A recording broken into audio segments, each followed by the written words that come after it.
everyone.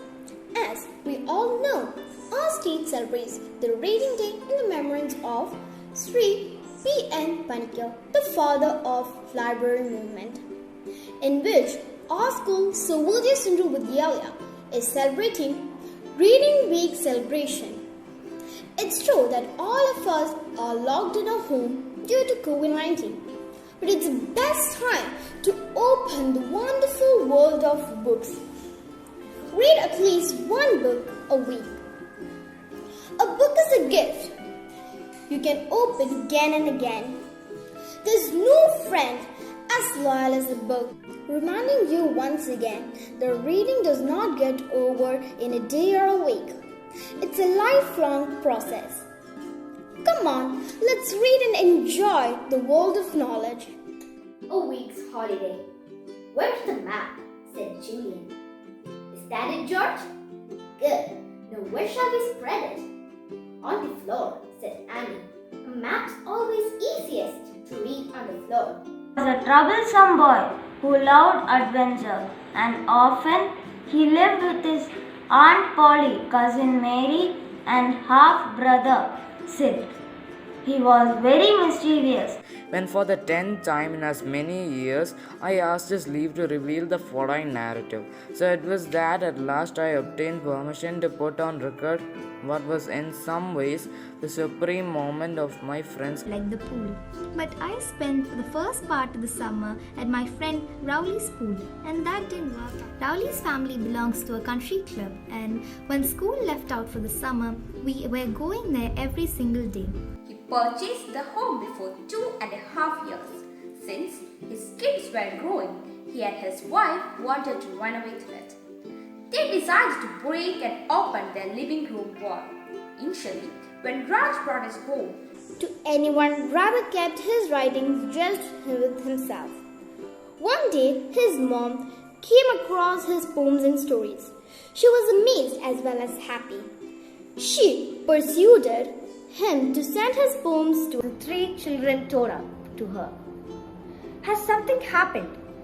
George, someone has taken 3 important pages out of your dad's book, panted Julian, and broken the test tubes he was making an experiment with. Goodness, that's the postman, cried Winkle. A letter for us. Fancy that. I don't believe we've had one for a year. He ran to the front door and picked up the letter that lay on the mat. How exciting, said Flip, when Winkle came running back with the letter. If he didn't win a game of badminton, he would refuse to play further and hurl his racket aimlessly. His parents tried every trick to bring his temper under control, diverting his attention, scolding, or even threatening him, but nothing worked. I'm just an ordinary mouse, but I have had some extraordinary adventures. Adventures that will curl your whiskers. This story takes place in a strange and magical land called the Kingdom of Fantasy. Oh, how could I forget? I haven't introduced myself yet. He told her that the king was sharing his best seed with his neighbors so they could plant the seed as well. The wise woman asked, "How can you share your best wheat seed with your neighbors when they complete you with each year?" Spent quite a lot of time in bed, read the same book over and over, ate infrequently, and devoted quite a bit of my abundant free time to thinking about death. He would lose a whole day's worth of income if he did not work for the whole day. This could be impossible. The idea of him sleeping for so long alarmed him. In his panic, he climbed out of bed and padded to the window. He wiped the window pane with the sleeve of his dressing gown. Textbook, letters, official memos. And what is my purpose now? Merely a need to scribble my thoughts. No, it is more than a need. So all the animals were afraid of him. They knew that none of them would be left alive. They tried to find a way to stop this senseless killing. One day a large number of animals went to the lion. "Your Majesty," they pleaded, "please don't kill us like this." Upon a time, a daughter complained to her father that her life was miserable and that she didn't know how she was going to make it. She was tired of fighting and struggling all the time. It seemed just as one problem was solved, another one soon followed. Today I am going to read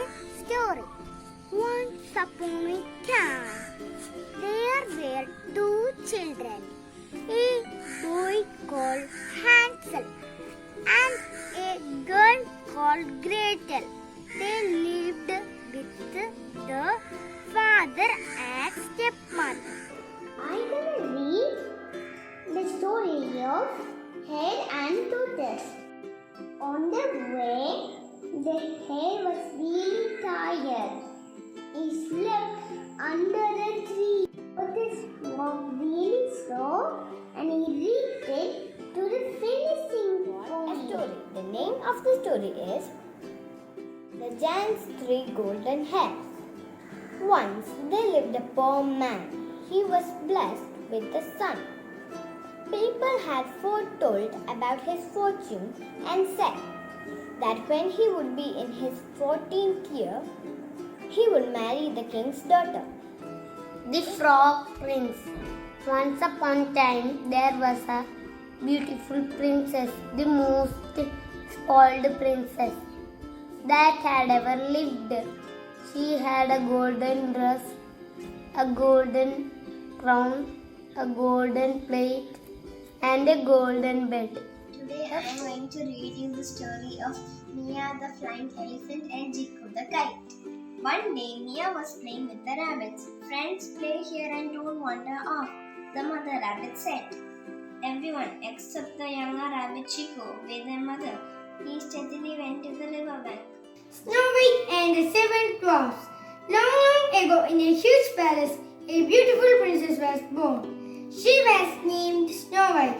She had a stepmother, a wicked queen, who was actually a witch and a magic mirror, which said that she was the most beautiful woman in the world. Today I am going to read a book, Lost and Found, Winnie the Pooh.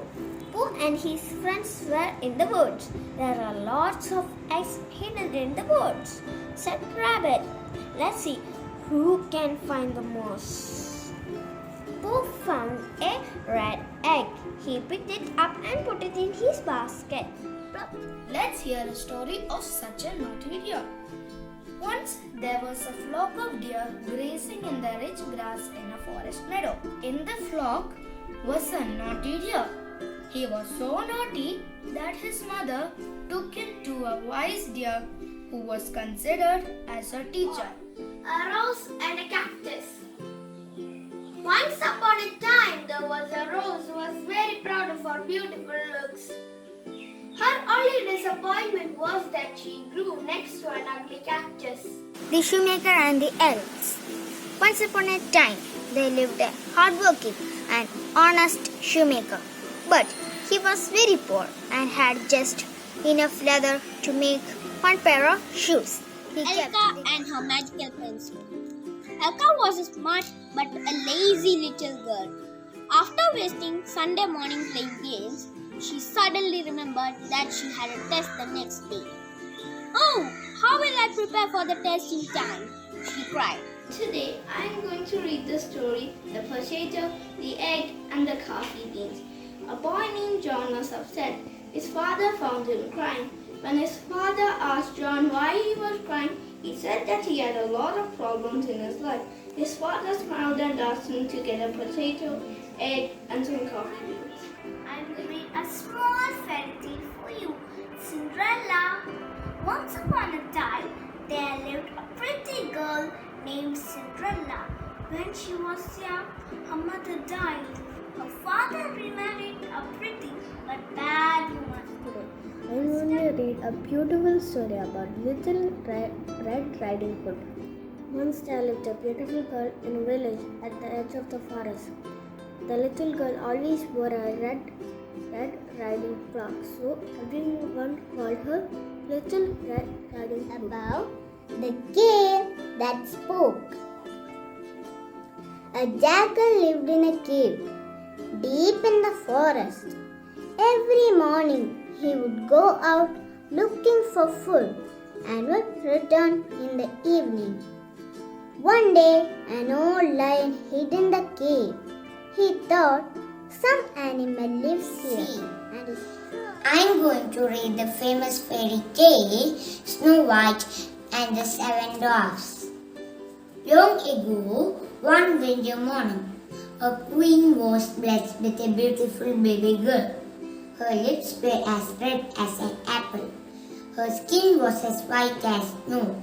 So the king and the queen named her Snow White. Now that you know the power of reading and how interesting it is up to you to make a decision if you want to change your mind. There were many people in this world who don't read, but the small percentage of people who read have ended up being successful. So, today onwards, let's start the journey of a lifetime with turning of a page